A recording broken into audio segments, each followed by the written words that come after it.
ಎಲ್ರಿಗೂ ನಮಸ್ಕಾರ. Welcome to Sandhya Shetty's kitchen. ಇವತ್ತಿನ ವಿಡಿಯೋದಲ್ಲಿ ತುಂಬಾ ರುಚಿಕರವಾಗಿ ಮಶ್ರೂಮ್ ಅಥವಾ ಅಣಬೆ ಸಾಂಬಾರನ್ನು ಹೇಗೆ ಪ್ರಿಪೇರ್ ಮಾಡೋದು ಅಂತ ನೋಡೋಣ. ನಾನಿಲ್ಲಿ 1 ಪ್ಯಾಕೆಟ್ ಮಶ್ರೂಮ್ ತಗೊಂಡಿದ್ದೀನಿ. 200 ಗ್ರಾಮ್ ಆಗೋಷ್ಟಿದೆ ಇದು. ಮಶ್ರೂಮ್ನ ಚೆನ್ನಾಗಿ ತೊಳೆದು ಕ್ಲೀನ್ ಮಾಡಿಬಿಟ್ಟು ರೆಡಿ ಮಾಡಿ ಇಟ್ಕೊಂಡಿದ್ದೀನಿ. ಮೊದಲಿಗೆ ಮಶ್ರೂಮ್ ಸಾಂಬಾರಿಗೆ ಬೇಕಾದಂಥ ಮಸಾಲೆನ ಪ್ರಿಪೇರ್ ಮಾಡ್ಕೊಳ್ಳೋಣ. ಮಸಾಲೆ ಹುರ್ಕೊಳ್ಳೋದಕ್ಕೆ ನಾನಿಲ್ಲಿ ಒಂದು ಫ್ರೈಯಿಂಗ್ ಪ್ಯಾನ್ಗೆ 1 ಚಮಚ ಆಗೋಷ್ಟು ಎಣ್ಣೆನ ಸೇರಿಸ್ಕೊಳ್ತಾ ಇದ್ದೀನಿ. ಎಣ್ಣೆ ಚೆನ್ನಾಗಿ ಕಾದ ಮೇಲೆ ಇದಕ್ಕೆ 5 ರಿಂದ 6 ಬ್ಯಾಡಗಿ ಮೆಣಸಿನಕಾಯಿಗಳನ್ನು ಸೇರಿಸ್ಬಿಟ್ಟು ಚೆನ್ನಾಗಿ ಹುರ್ಕೊಳ್ಬೇಕು. 1 ನಿಮಿಷದವರೆಗೂ ಮೀಡಿಯಂ ಫ್ಲೇಮಲ್ಲಿ ಚೆನ್ನಾಗಿ ಫ್ರೈ ಮಾಡ್ಕೊಳ್ಬೇಕು. ಮೆಣಸಿನಕಾಯಿ ಚೆನ್ನಾಗಿ ಫ್ರೈ ಮಾಡಿ ಆದಮೇಲೆ ಅದಕ್ಕೆ 2 ಚಮಚ ಆಗೋಷ್ಟು ಧನಿಯಾ ಕಾಳನ್ನು ಸೇರಿಸ್ಕೊಳ್ಬೇಕು. ಹಾಗೆಯೇ ಅರ್ಧ ಚಮಚ ಆಗೋಷ್ಟು ಕಾಳು ಮೆಣಸು ಮತ್ತು ಅರ್ಧ ಚಮಚ ಆಗೋಷ್ಟು ಜೀರಿಗೆಯನ್ನು ಸೇರಿಸ್ಕೊಳ್ಬೇಕು. ಇದನ್ನು ಕೂಡ ಇನ್ನೊಂದು 2 ನಿಮಿಷದವರೆಗೂ ಮೀಡಿಯಂ ಫ್ಲೇಮಲ್ಲಿ ಚೆನ್ನಾಗಿ ಫ್ರೈ ಮಾಡ್ಕೊಳ್ಬೇಕು. ಮಸಾಲೆ ಐಟಮ್ಸ್ ಎಲ್ಲ ಚೆನ್ನಾಗಿ ಫ್ರೈ ಆದಮೇಲೆ ಅದನ್ನ ಪಾತ್ರೆಯಿಂದ ರಿಮೂವ್ ಮಾಡಿಬಿಟ್ಟು ಅದೇ ಪಾತ್ರೆಗೆ ಮತ್ತೆ 2 ಚಮಚ ಆಗೋಷ್ಟು ಎಣ್ಣೆನ ಸೇರಿಸ್ಕೊಳ್ಳಿ. ಇವಾಗ ಇದಕ್ಕೆ 1 ಪೀಸ್ ಆಗೋಷ್ಟು ಚಕ್ಕೆ, 1 ಏಲಕ್ಕಿ ಹಾಗೆಯೇ 1 ಲವಂಗನ ಸೇರಿಸ್ಕೊಳ್ತಾ ಇದ್ದೀನಿ.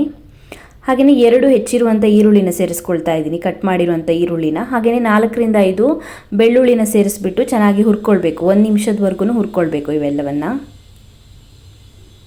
1 ನಿಮಿಷ ಚೆನ್ನಾಗಿ ಹುರ್ಕೊಂಡ್ಮೇಲೆ ಅದಕ್ಕೆ ಒಂದು ಚಿಕ್ಕ ಕಪ್ಪಲ್ಲಿ ತೆಂಗಿನಕಾಯಿ ತುರಿನ ಸೇರಿಸ್ಕೊಳ್ತಾ ಇದ್ದೀನಿ. ಒಂದು 4-5 ಚಮಚ ಆಗೋಷ್ಟು ತೆಂಗಿನಕಾಯಿ ತುರಿ ಇದೆ. ಹಾಗೆಯೇ 1 ಚೆನ್ನಾಗಿ ಹೆಚ್ಚಿರುವಂಥ ಟೊಮ್ಯಾಟೊ, 4 ರಿಂದ 5 ಪುದೀನ ಎಲೆ, ಹಾಗೆಯೇ ಒಂದು ಅರ್ಧ ಕಪ್ ಆಗೋಷ್ಟು ಕೊತ್ತಂಬರಿ ಸೊಪ್ಪನ್ನು ಸೇರಿಸ್ಕೊಳ್ಬೇಕು. ಇದನ್ನು ಕೂಡ ಚೆನ್ನಾಗಿ ಫ್ರೈ ಮಾಡ್ಕೊಳ್ಳಿ. ಒಂದು 2 ನಿಮಿಷದವರೆಗೂ ಮೀಡಿಯಂ ಫ್ಲೇಮಲ್ಲಿ ಚೆನ್ನಾಗಿ ಹುರ್ಕೊಳ್ಬೇಕು. ಮಸಾಲೆ ಐಟಮ್ಸ್ ಎಲ್ಲ ಚೆನ್ನಾಗಿ ಫ್ರೈ ಆಗಿದೆ. ಚೆನ್ನಾಗಿ ಫ್ರೈ ಆಗಿ ಪೂರ್ತಿಯಾಗಿ ತಣ್ಣದ ಮೇಲೆ ಅದನ್ನ ಒಂದು ಮಿಕ್ಸಿ ಜಾರಿಗೆ ಸೇರಿಸ್ಕೊಳ್ಳಿ, ಗ್ರೈಂಡ್ ಮಾಡ್ಕೊಳ್ಳೋದಕ್ಕೆ. ಹಾಗೆಯೇ ಇದಕ್ಕೆ ಒಂದು 1/4 ಚಮಚ ಆಗೋಷ್ಟು ಅರಿಶಿಣ ಪುಡಿ ಮತ್ತು ಅರ್ಧ ಚಮಚ ಆಗೋಷ್ಟು ಗರಂ ಮಸಾಲೆ ಪುಡಿನ ಸೇರಿಸ್ಕೊಳ್ಬೇಕು. ರುಬ್ಬೋದಕ್ಕೆ ಎಷ್ಟು ನೀರು ಬೇಕಾಗುತ್ತೋ ಅಷ್ಟು ನೀರನ್ನು ಸೇರಿಸ್ಬಿಟ್ಟು ನೈಸಾಗಿ ರುಬ್ಕೊಳ್ಳಿ. ಎಷ್ಟು ನೈಸಾಗಿ ಆಗುತ್ತೋ ಅಷ್ಟು ನೈಸಾಗಿ ರುಬ್ಕೊಳ್ಬೇಕು ಮಸಾಲೆನ. ಮಸಾಲೆ ರೆಡಿ ಆಗಿದೆ. ಇವಾಗ ಮಶ್ರೂಮ್ ಸಾಂಬಾರನ್ನ ಪ್ರಿಪೇರ್ ಮಾಡ್ಕೊಳ್ಳೋಣ. ಮೊದಲಿಗೆ ಒಂದು ಪಾತ್ರೆನ ಕಾಯಿಸ್ಬಿಟ್ಟು ಅದಕ್ಕೆ 4 ರಿಂದ 5 ಚಮಚ ಆಗೋಷ್ಟು ಎಣ್ಣೆಯನ್ನು ಸೇರಿಸ್ಕೊಳ್ಳಿ. ಎಣ್ಣೆ ಚೆನ್ನಾಗಿ ಕಾದ್ಮೇಲೆ ಸ್ವಲ್ಪ ಕರಿಬೇವಿನ ಎಲೆಗಳನ್ನು ಸೇರಿಸ್ಕೊಳ್ಬೇಕು. ಹಾಗೆಯೇ 3 ರಿಂದ 4 ಜಜ್ಜಿರುವಂಥ ಬೆಳ್ಳುಳ್ಳಿ, 1 ಚೆನ್ನಾಗಿ ಹೆಚ್ಚಿರುವಂಥ ಈರುಳ್ಳಿನ ಸೇರಿಸ್ಕೊಳ್ತಾ ಇದ್ದೀನಿ. ಈರುಳ್ಳಿನ ಚಿಕ್ಕ ಚಿಕ್ಕದಾಗಿ ಕಟ್ ಮಾಡಿಬಿಟ್ಟು ಸೇರಿಸ್ಕೊಳ್ಳಿ. ಚೆನ್ನಾಗಿ ಫ್ರೈ ಮಾಡ್ಕೊಳ್ಳಿ. 1 ನಿಮಿಷದವರೆಗೂ ಚೆನ್ನಾಗಿ ಹುರ್ಕೊಳ್ಳಿ. ಈರುಳ್ಳಿ ಸಾಫ್ಟ್ ಆಗೋವರೆಗೂ ಚೆನ್ನಾಗಿ ಹುರ್ಕೊಳ್ಬೇಕು. ಈರುಳ್ಳಿ ಫ್ರೈ ಆದಮೇಲೆ ಇದಕ್ಕೆ ನಾವು ರೆಡಿ ಮಾಡಿ ಇಟ್ಕೊಂಡಿರುವಂಥ ಮಶ್ರೂಮನ್ನು ಸೇರಿಸ್ಕೊಳ್ಳೋಣ. ಒಂದು 1/4 ಚಮಚ ಆಗೋಷ್ಟು ಅರಿಶಿಣ ಪುಡಿನ ಸೇರಿಸ್ಕೊಳ್ಳಿ. ಚೆನ್ನಾಗಿ ಮಿಕ್ಸ್ ಮಾಡ್ಕೊಳ್ಳಿ ಒಂದು ಸಲ.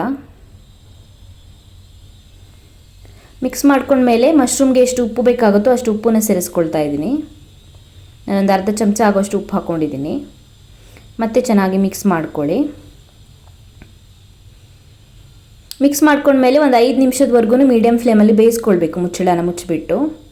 ಸೊ ನಾನೊಂದು 5 ನಿಮಿಷ ಬೇಯಿಸ್ಕೊಂಡಿದ್ದೀನಿ ಮೀಡಿಯಂ ಫ್ಲೇಮಲ್ಲಿ. ಚೆನ್ನಾಗಿ ಬೆಂದಿದೆ ಇವಾಗ ಮಶ್ರೂಮು. ಇವಾಗ ಇದಕ್ಕೆ ಮಸಾಲೆನ ಸೇರಿಸ್ಕೊಳ್ಳೋಣ. ಹದ ನೋಡಿಬಿಟ್ಟು ನೀರನ್ನು ಸೇರಿಸ್ಕೊಳ್ಳಿ. ಸಾಂಬಾರಾಗಿರೋದ್ರಿಂದ ಸ್ವಲ್ಪ ನೀರಾಗಿದ್ರೇ ಚೆನ್ನಾಗಿರುತ್ತೆ, ಜಾಸ್ತಿ ದಪ್ಪ ಇರೋದು ಬೇಡ. ಚೆನ್ನಾಗಿ ಮಿಕ್ಸ್ ಮಾಡ್ಕೊಳ್ಳಿ ನೀರು ಸೇರಿಸ್ಬಿಟ್ಟು. ನಾನು ಮಶ್ರೂಮಿಗೆ ಆಲ್ರೆಡಿ ಉಪ್ಪು ಹಾಕ್ಕೊಂಡಿದ್ದೀನಿ. ಇವಾಗ ಸಾಂಬಾರಿಗೆ ಎಷ್ಟು ಉಪ್ಪು ಬೇಕಾಗುತ್ತೋ ಅಷ್ಟು ಉಪ್ಪನ್ನು ಸೇರಿಸ್ಕೊಳ್ಳೋಣ, ಮಸಾಲೆಗೆ ಬೇಕಾಗುವಷ್ಟು. ಮತ್ತು ಚೆನ್ನಾಗಿ ಮಿಕ್ಸ್ ಮಾಡ್ಕೊಳ್ಳಿ. ಇವಾಗ ಮುಚ್ಚಳನ ಮುಚ್ಚಿಬಿಟ್ಟು ಒಂದು 5 ರಿಂದ 6 ನಿಮಿಷದವರೆಗೂ ಮತ್ತೆ ಚೆನ್ನಾಗಿ ಕುದಿಸ್ಕೊಳ್ಬೇಕು. ಸೊ ನಾನೊಂದು 5-6 ನಿಮಿಷ ಚೆನ್ನಾಗಿ ಕುದಿಸ್ಕೊಂಡಿದ್ದೀನಿ. ಮಶ್ರೂಮ್ ಎಲ್ಲ ಚೆನ್ನಾಗಿ ಬೆಂದಿದೆ, ಹಾಗೆಯೇ ಗ್ರೇವಿ ಕೂಡ ಚೆನ್ನಾಗಿ ಬೆಂದಿದೆ. ರೆಡಿಯಾಗಿದೆ ಇವಾಗ ಸರ್ವ್ ಮಾಡೋದಕ್ಕೆ. ಸ್ಮೆಲ್ ತುಂಬ ಚೆನ್ನಾಗಿ ಬರುತ್ತೆ, ರುಚಿಯಾಗಿ ಬರುತ್ತೆ. ನೀವು ಕೂಡ ಟ್ರೈ ಮಾಡಿ ರೆಸಿಪಿನ. Thank you for watching my video. ನಿಮಗೆ ವಿಡಿಯೋ ಇಷ್ಟವಾಗಿದ್ದರೆ ವಿಡಿಯೋಗೊಂದು ಲೈಕ್ ಕೊಡಿ, ಹಾಗೆಯೇ ಕಮೆಂಟಲ್ಲಿ ತಿಳಿಸಿ ಹೇಗಿದೆ ಅಂತ. ನೀವು ನನ್ನ ಚಾನಲ್ಗೆ ಇನ್ನೂ ಸಬ್ಸ್ಕ್ರೈಬ್ ಮಾಡಿಲ್ಲ ಅಂದರೆ ಇವಾಗಲೇ ಸಬ್ಸ್ಕ್ರೈಬ್ ಮಾಡ್ಕೊಳ್ಳೋದನ್ನು ಮರಿಬೇಡಿ.